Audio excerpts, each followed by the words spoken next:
皆さんこんにちは。気になる車を詳細検証するオーナーズアイ特別編のオフロード版を担当している川村です。今回は裏磐梯に来ています。雪は最も身近なオフロードです。こういった低ミューロだからこそ見えてくる性能があると思います。というわけで車の取扱説明書というコンセプトはそのままに、新型エクストレイルの雪道での扱い方をご紹介していきたいと思います。今回取り上げるのは日産エクストレイルのオーテック e フォース 4WD のモデルです。新しいエクストレイルはエンジンをもっぱら発電機として使い、リチウムイオンバッテリーを併用しながら前後モーターに電気を供給し続けることで力強い 4WD 走行を可能にしています。詳しくは先に公開したオフロード走行編で解説しています。その動画では e パワーや e フォースといったカタログ用語の説明から、対地アングル、最低地上高、前後の重量バランスといったオフロード走行に必要な情報、そして一番大切な 4WD システムについても実験しながらわかりやすくお伝えしていますので、このあたりの情報は今回割愛します。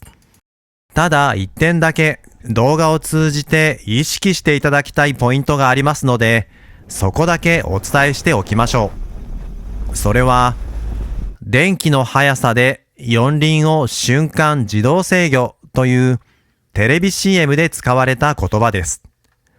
この模式図は FF ベースの 4WD 車の解説に使ってきたものです。フロントエンジン、フロント駆動をベースにプロペラシャフトによって駆動力を後輪に伝えています。リアデフ手前には電子式多番クラッチのカップリングがあり、これによって後輪の駆動力をコントロールしていました。新型エクストレイルでは、このプロペラシャフトや電子制御カップリングが不要になります。エンジンは発電機なので駆動には関係ありません。したがってミッションもありません。前と後ろにモーターが一つずつ配置され、一つの減速ギアを介して前後輪を別々に動かす仕組みになっています。私たちは長いことエンジンのシリンダーに送る空気とガソリンの量をコントロールすることで、路面への駆動力をもコントロールしてきました。ところが、モーターだけで走る車は、コンピューターが状況に合わせて弾き出した最適解を瞬時に、ダイレクトにモーターに伝えることができます。新型エクストレイルのトルク制御は、1万分の1秒単位で可能と言われているのです。また、エンジン車と違って前後の駆動力を完全に別々にコントロールすることが可能なほか、モーターには回生というエンジンブレーキより扱いやすい減速システムを組み込むことも可能です。極めつけは回り始めが最大トルクというモーターの特性がオフロード走行にも適していることです。すごいですね。これだけゆっくりをトルクフルに登りますね。あの坂をあれだけゆっくり登れるんですね。このシステムが雪道で低ミューロでアドバンテージを持たないはずがないというのが私たちの走行前の予想でした。果たしてどのような結果になったのか、基本となるテストを行いながら一つ一つ見ていくことにいたしましょう。なお、試乗車はオーテック専用20インチのアルミホイールに 255-45R20 のスタッドレスタイヤ、ブリヂストンブリザック VRX3 を履いています。まずは一般路の感触です。この日は東京都内から東北自動車道を経由して猪苗代に向かいました。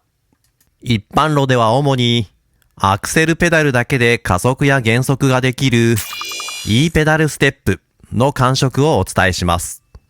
磐越道50キロ規制ですが、トンネルを抜けたらかなり雪が見えてきました。外気温マイナス2度。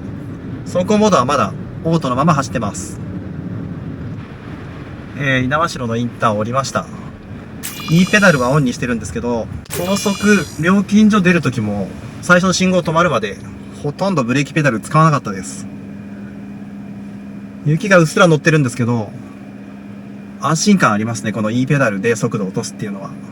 で、県道2号線走ってます。で、路面は雪が溶けて完全にウェットですね。あと今これ、オートモードで走ってるんですが、これを雪道のモードにしてみましょう。スノーモード。今スノーモード入れた瞬間に速度が下がりました。これアクセルペダルの踏み込み量に対してスノーモードではそんなにアクセルが開かないようになっていて、同じ踏み込み量でも優しく加減速するっていう設定ですね。やっぱりオートモードに比べてリアに駆動がかかってるのがすごく分かって、車の挙動が安定します。スノーモードは常時4駆というのは聞いてましたけども、雪が見えてきたらスノーモードでいいと思います。E ペダル欠点を強いといえば、常にアクセルでスピードをコントロールしなきゃいけない感じですね。E ペダルオフにすると多分惰性で走れる感じがあって、これはこれで楽です。好みはあると思うんですけど、E ペダルをオンにした時の速度の落ち方は本当にエンジンブレーキみたいな感じですね。コーナー途中で、ちょっとオーバースピードで入っちまったっていう時に、E ペダルでじわーって速度を抜いてグリップしながら曲がっていく感じは本当に楽です。今んとここのトラクションコントロールが効いてるとか、横滑り防止装置が働いてるっていう感覚がほとんどなくて、とにかく路面を捕まえてる感覚がすごい高い。雪道ね、東北の人は慣れてると思うんですけど、関東圏から来た人の緊張感っていうのがあんまり生まれない感じですね。今日はグランデコスノーリゾートの駐車場を借りました。ここを縦横無尽に走りたいと思います。スキー場の方に許可を取ってやってます。皆さん絶対に真似しないようにしてください。雪はこのぐらいの深さです。かなり深いです。下の方はこういった氷、ツルツルの氷になってます。では、ゼロ発進全開加速のテストをします。最初に一番 2WD を多用しそうなエコモードでやってみます。ドライブレンジ入れてエコにしました。ではここから全開踏みます。いきます。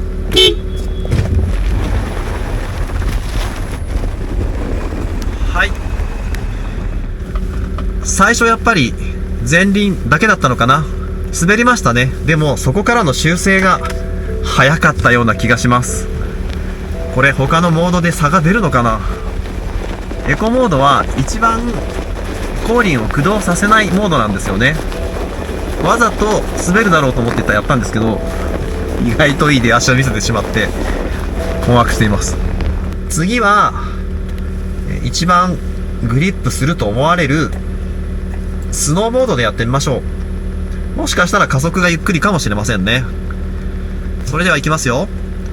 3、2、1。やっぱり後ろを蹴る感覚がすごいありますね。はい。車も、出足からエリア荷重になるのがすごく感じられました。荷重がしっかり後ろに行くぐらい、車の動きが良かったですね。では念のため、オフロードモードでやってみますね。はい、行きますよ。3、2、1。オフロードモードは空転する感覚がありました。やっぱりスノーモードの方が四輪をがっちり捕まえながら出ていく力が強いんですね。そしてオフロードモードはおそらく、空転を許容するんですね。オフロードでは空転することで得られるトラクションもあって、空転しながら車が前に進んでいく様子って皆さん見たことあるかもしれないんですけど、それを許容する絶妙な味付けになってるんだと思います。じゃあ最後にスポーツモードでやってみます。スポーツモードいきます。3、2、1。正直オフロードモードの違いがよくわからなかったんですけど、車が一番暴れる感じはしました。ただこれ圧雪路でスポーツモードでスタート全開踏んでも何も起きないですね。怖くないです。氷の上はわかんないんですけど、エクストレイルがこの雪という低迷路でトラクション、グリップを確保するこの技術、やっぱりすごいなと思います。正直、スポーツモードでもほとんど不安なく発進しました。では最後に VDC をオフにしてやってみたいと思います。 VDC オフは設定から入って VDC 設定になってますね。ここにもう一度入って VDC オンになっているのをオフにします。VDC オフのため一部の運転支援が制限されています。これを OK にすることで、VDC オフになりました。これでやってみたいと思います。オートモードでやってみましょうね。では行きます。3、2、1。かなり空転しました。ただそれでもしっかり前進しましたね。空転して前に進まないぐらいかなと思ったんですけど、この低迷路、雪道を捕まえる能力、エクストレイル高いかなと思います。もう一度見てみましょう。今度はスローで再生します。まずオフロードモードとスポーツモードでスリップが始まり、スポーツモードは 0.8 秒ほどでスリップが収まっていますが、オフロードモードでは 1.5 秒付近まで滑り続けています。オフロードモードが滑りをある程度許容しているのがわかります。砂利や砂の上ではタイヤを滑らせながら得られるトラクションがあるので、これはいい制御だと思います。ただ氷の上ではやや安定性に欠けるようです。注目すべきは赤いコーンをリアバンパーが通り過ぎるタイミングです。スノーモードが一番速いです。次いでスポーツモード。エコモードとオフロードモードはほぼ同じという結果が出ました。やはりスノーモードでのトラクションが優れているようです。では次に普通の圧雪路で全開で発進加速する際の前輪の動きをスローモーションで比べてみましょう。オートモードやスポーツモードでタイヤの回転が急に遅くなったのがわかりますか？ここが空転を終えてグリップを回復したポイントです。さらに遅くして比べてみましょう。グリップが回復するのにスポーツモードでは 0.9 秒、オートモードでは1秒。スノーモードでも同じような動きをしていますが、他の2つのモードよりスリップ感は少なめです。いずれもベタ踏みの全開操作をしていることを考えると、驚異的なリカバリー能力です。それではブレーキングテストをやりたいと思います。 ABS でどれだけ安定して止まれるかというテストですね。ドライブレンジに入れてスノーモード、ちょっと下り坂です。それでは行きます。スノーモード安定して加速しますね。40キロからのブレーキング。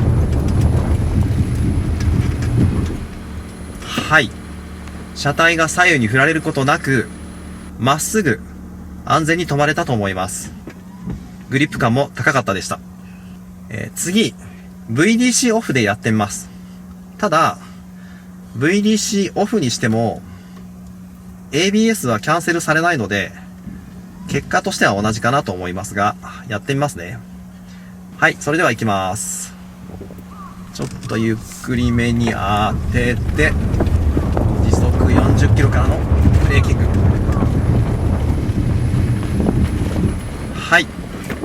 ビークルダイナミックスコントロールオフにしても ABS はキャンセルされないので同じ結果です。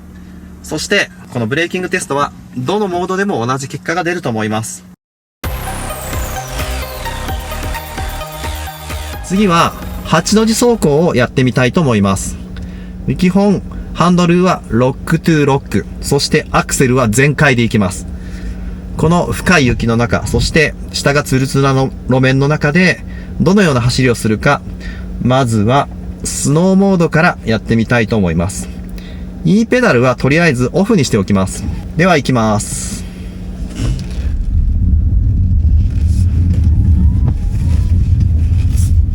はい、全開。全開ですよ、これ。かなり小さい円を描いてます。今、左いっぱい。左いっぱい。全開です。全開です。ここから、右いっぱい。右いっぱい切ると、モーターの制御が入って速度が落ちますね。これで、8の字の時の直線でちょっと速度がつくんですけど、左いっぱい。はい。アクセルはベタ踏みしっぱなしです。ここでやや直線が入って、このようにスノーモード、全開でもものすごい狭い回転半径を描いて、この滑りやすい雪の上を走ってくれますね。はい。全開で何ら車両に不安定な動きが出ることがないです。よくこの低ミューロをこれだけ狭い円で回りますね。これ想像以上に狭い円で回ってます。これがスノーモードの8の字走行ですね。はい、車は操ってて滑ってるとか行きたくない方向に行ってるっていう感覚はないです。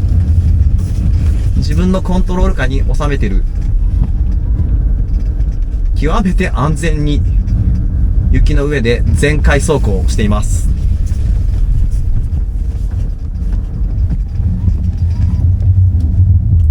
はい、次はオフロードモード行きたいと思います。どう変わるかテストしてみましょう。ではスタートします。やはり全開です。出足早いですね。ちょっと膨らむ感覚はありますね。直線の時に四輪がかなり強力にかきます。スノーモードよりは、旋回円が大きくなりますね。なるほどなるほど。はいはい。今車が少しアクティブに滑る感覚はあります。スノーモードとやっぱ違いますね。オフロードモードはやはりタイヤの空転を許容しますね。スノーモードの時より正直言って面白いです。スノーモードはひたすら安全でした。はい。直線にした時の加速感もスノーモードに比べて違いますね。ここから直線。はい、かなりアグレッシブに路面を描いて直進しますね。これがオフロードモードなんですね。スノーモードよりも、力強いです。そしてタイヤの空転をある程度許容しますね。面白かった。はい。モードはスポーツモードにしました。これがオフロードモードとどう違うのかな。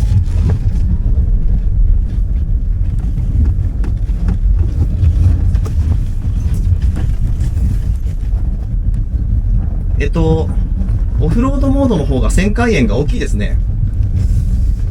スポーツモードは、スポーティーに走れるモードだと思うんです、オンロードで。なんですけど、オフロードモードよりも空転を許容しないですね。なので感覚的にはスノーモード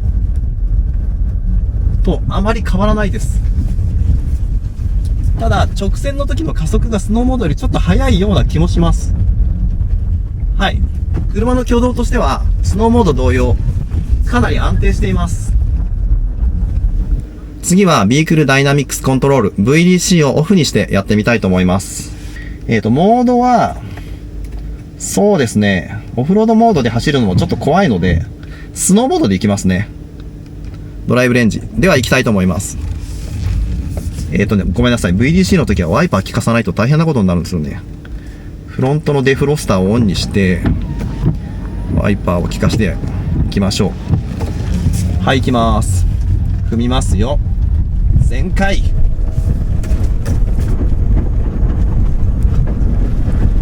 これが VDC です。VDC オフにすると車はもう縦横無尽に暴れ回ります。